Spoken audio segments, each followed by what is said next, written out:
क्योंकि रफा यदैन जो है ये इसका जो तर्क हुआ है ये साहबा ने किया है या ताबीन ने किया, किसने तर्क किया सबसे पहले इसको?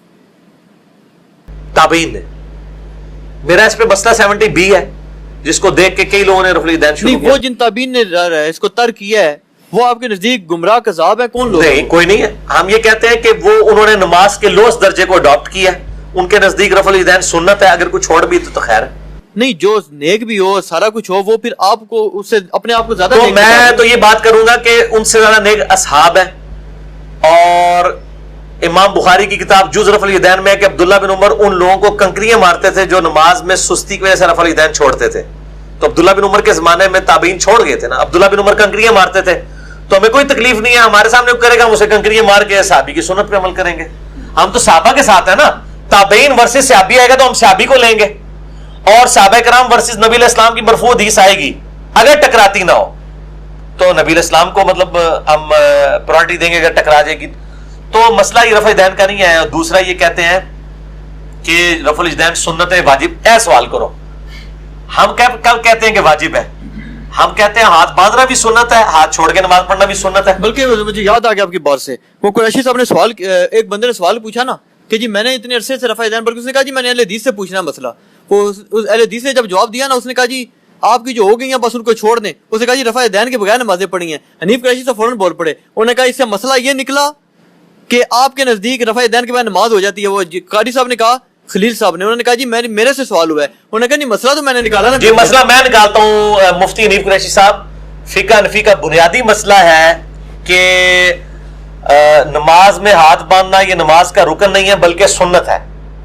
और बारे शरीयत में लिखा है कि अगर इमाम रुकू में हो तो आप रफ़ुल यदैन करके इरसालुल यदैन करें, हाथ बांधे नहीं, इरसालुल यदैन करके थोड़ी देर खड़े हो, जितनी देर कम से कम एक तस्बीह कहा जा सके, उसके बाद रुकू में जाए। वो कहते हैं हाथ बांधेंगे नहीं, ये बारे शरीयत में लिखा हुआ है। तो फिका हनफी में हाथ बांधना सुन्नत है।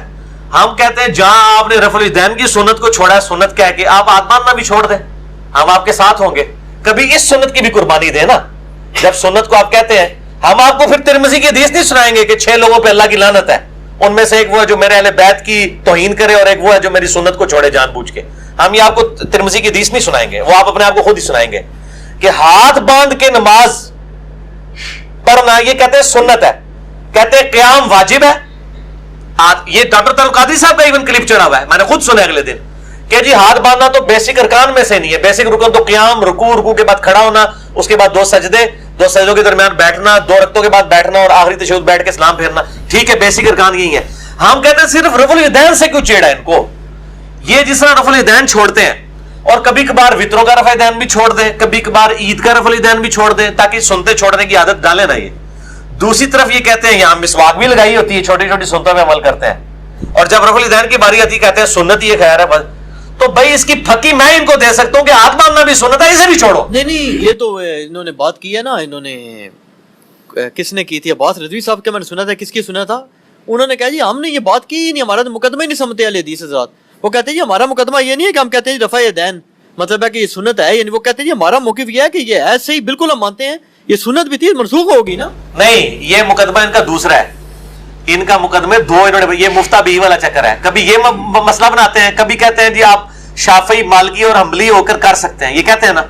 तो आप लोगों को ये मशवरा दे रहे हैं कि वो मनसूख शुदा सुन्नत पे अमल करने के लिए हनफी, मालकी और हम्बली हो जाए। तो कहते हैं ना वो भी तो सर्जन ही थे ना, ऑपरेशन करेंगे मरीज मर जाएगा, कोई नहीं कहते नहीं सरकार, ना। जब आप ये चीज अया हो चुकी है कि ये चीज मतरूक है नबी इस्लाम की सुन्नत, तो आप लोगों को मतरूक शुदा सुन्नत के मशवरे क्यों देते हैं?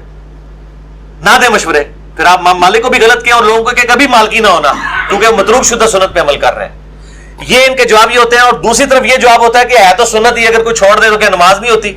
ये दोनों जवाब देते हैं। मैंने बताया ना, फिका हनफी मजमुआ है बेशुमार अकवाल का। ये इसका आपको नमूना इसमें मिलेगा जाल हक में, जहां के भी मुफ्ती साहब लिखते हैं ना, सवाल के जवाब में लिखते हैं, इसके कई एक जवाब हो सकते हैं। सवाल ही कौन है, कई एक जवाब हो सकते हैं, ताकि एक जवाब फिट हो। मैं तुसी जिन्ने आलू फिट करोगे मैं तो उतने ही आलू और फिट करांगा। असि ऐसे आलू फिट करांगे कि सारे चिप्स नहीं खाते होंगे किसी ने। ओदा जवाब भी देंगे कि ये बिल्कुल झूठ बोलते हैं कि मनसूख है और मतरूक है।